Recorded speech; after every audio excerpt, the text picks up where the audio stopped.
Hello, language explorers. I'm Anne, and welcome to Walk a Day English, where we combine daily walk themes with practical English learning. Today, I'm exploring my own city's skyline, walking among skyscrapers and tall buildings. And we'll use this walk to practice connected speech, work on our shadowing, and learn how to use infinitives after expressions like the first, the next, and the last. By the end of our walk, you'll know how to say these phrases naturally in everyday Canadian English, and you'll feel more confident connecting your words when you speak. When I walk around tall buildings, I notice more details than just their height.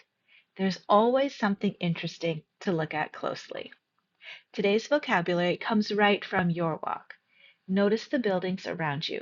What shapes do you see? What materials are used? Honestly, I could probably write a journal entry for each of the buildings I saw on today's walk using vocabulary I saw. Maybe you feel the same, and that is completely okay. No one said you could only write one journal entry per walk. One walk can be multiple journal entries. It is all up to you. But first, you need to write down those words while you walk. If you don't know the English word yet, write it in your first language and look it up later. Then add it to your walk-a-day journal. Some words you might see, for example, could be skyscraper, a very tall modern building. Maybe facade, the front of a building. An observation deck, a high platform for viewing the city. Or maybe even glass curtain wall. This is the outer wall of glass panels. You can take these words and then use them in a sentence. For example, the skyscraper's glass curtain wall reflected the clouds like a giant mirror. Even if you only learn two or three new words in each walk, your vocabulary will build quickly. The important thing is to notice, record, and use the words today. When walking among these towers, I often think about the first building to catch my eye, the next place to explore, or the last attraction to visit. This is exactly today's grammar point. In English, we can follow expressions like the first, the second, the next, and the last with infinitive verbs. These are the to plus verb to explain an action related to that thing or person. This structure is common in both speaking and in writing, and it gives your sentences a natural storytelling flow. So let's take a look at this first example. The first building is the CN Tower. Grammatically correct sentence, perfectly fine. But if we want to level up this sentence, we can add an infinitive right here. The first building to visit is the CN Tower. Now, if we want to take a look at the pronunciation, we have the first building to visit is the CN Tower. Please be careful with CN. We stress both letters. We don't say CN Tower. We say CN Tower. When we're pronouncing this sentence in natural speed here in Canada, the T in first is going to disappear. It's going to sound something like this. The first building to visit is the CN Tower. The first building to visit is the CN Tower. Let's take a look at another example. We have this sentence. The next place is the waterfront pavilion. Again, perfectly grammatically correct sentence, but we want to add a little more meaning, a little more color to our sentence, and we can add the infinitive to see. The next place to see is the waterfront pavilion. So for pronunciation, it will look like this. The next place to see is the waterfront pavilion. Now, when we say this in casual speech, next, the T in next will disappear and it will sound like next place, the next place. Okay. Another place that the pronunciation will change a little bit is in waterfront. I won't say waterfront. I change the T to a softer D sound, and I say waterfront. So the sentence will sound like this. The next place to see is the waterfront pavilion. The next place to see is the waterfront pavilion. Here's our next example.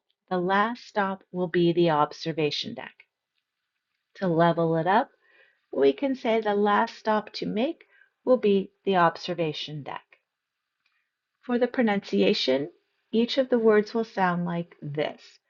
The last stop to make will be the observation deck. In casual speech, when we put it all together, last will lose its T, so it will sound like last stop, and make will becomes make'll, make'll. So the full sentence will sound like this. The last stop to make will be the observation deck. The last stop to make will be the observation deck. Here's our next example. She was the first person. Grammatically correct, but not a lot of information in this sentence. Let's level it up, shall we? She was the first person to take a photo from that angle. The pronunciation for this sentence, she was the first person to take a photo from that angle. For casual pronunciation, we have again those T's. First person becomes first person. The T is dropped. First person. And photo. The T becomes a softer sound of D and becomes photo. Here is how this sentence will sound. She was the first person to take a photo from that angle. She was the first person to take a photo from that angle. And here's our last example. He is the next visitor. Grammatically correct, but not a lot of information here. Let's level it up. He is the next visitor to go up the elevator. He is the next visitor to go up the elevator. Putting it all together, you guessed it, next loses its T and becomes next visitor. Next visitor. The next visitor to go up the elevator. He's the next visitor to go up the elevator. This structure is perfect for describing experiences in order. Use it during your next walk. The first statue to see is in the park, or the last shop to visit will be the bakery. Share your own sentences using the first, the next, the last, plus an infinitive in the comments. I'd love to hear them and hear about your walks. And remember, you can download today's PDF guide in the description for all the pronunciation notes and journaling prompts. Now it's time to put it all together with shadowing practice. Shadowing is when you listen closely to me speaking and immediately repeat what I say, matching my pronunciation, my rhythm, and my connected speech. This helps you sound more natural and fluent. As I read my journal entry about my skyscraper walk, pause the video and repeat after me. Try each sentence twice to get comfortable with the sentence and the pronunciation. Let's go. This set of skyscrapers is part of the Scotiabank complex. The first of the two buildings to be built is 23 stories and was built in 1929. Its sister building, Scotiabank Plaza, is 68 stories tall and was completed in 1988. The first skyscraper to be built in Toronto is this one. It's the Traders Bank of Canada, built in 1905. It is 15 stories tall, but it looks shorter as the top 3 stories are set back.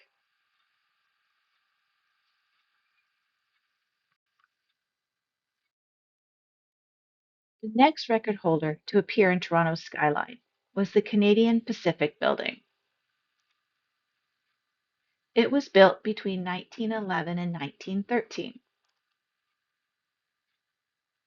This skyscraper replaced the previous skyscraper as the tallest building in the British Empire by being only 5 meters taller.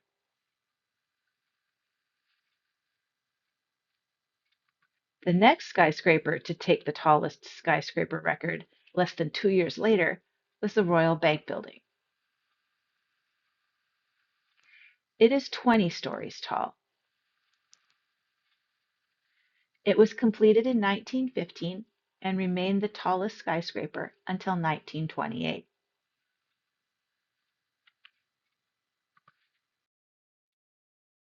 This building is one of my favorites, Commerce Court North, built between 1929 and 31. It is 34 stories tall. It was the tallest skyscraper until 1967. The first thing to notice is that it is shaped like a layered cake. The next thing to notice is Toronto's first observation deck. If you look at the top of the building, you will see there are 4 faces. These are the 4 watchmen, and they are on all 4 sides of the building. The last thing to look for is the railings. If you look closely, the watchmen look like they have their ears pierced. These are the holes where the railings once were. Skyscrapers and tall buildings give us so many chances to practice both vocabulary and grammar, and to speak with natural connected speech. Now it's your turn. Take a walk in your own space. Look for the first, the next, and the last things to notice, and use today's structure to describe them out loud and in your journal. With every walk, you're one step closer to speaking English with clarity, confidence, and fluency. Happy walking, language explorers! And if you would like to get personalized feedback on your journal entry, become a WAVE member by signing up on our website. Take a look at the next video for another great Walk-A-Day English adventure. If you like this video and would like to see more, please let me know in the comments and click the subscribe button. Until our next walk, stay safe and go explore your space one word at a time.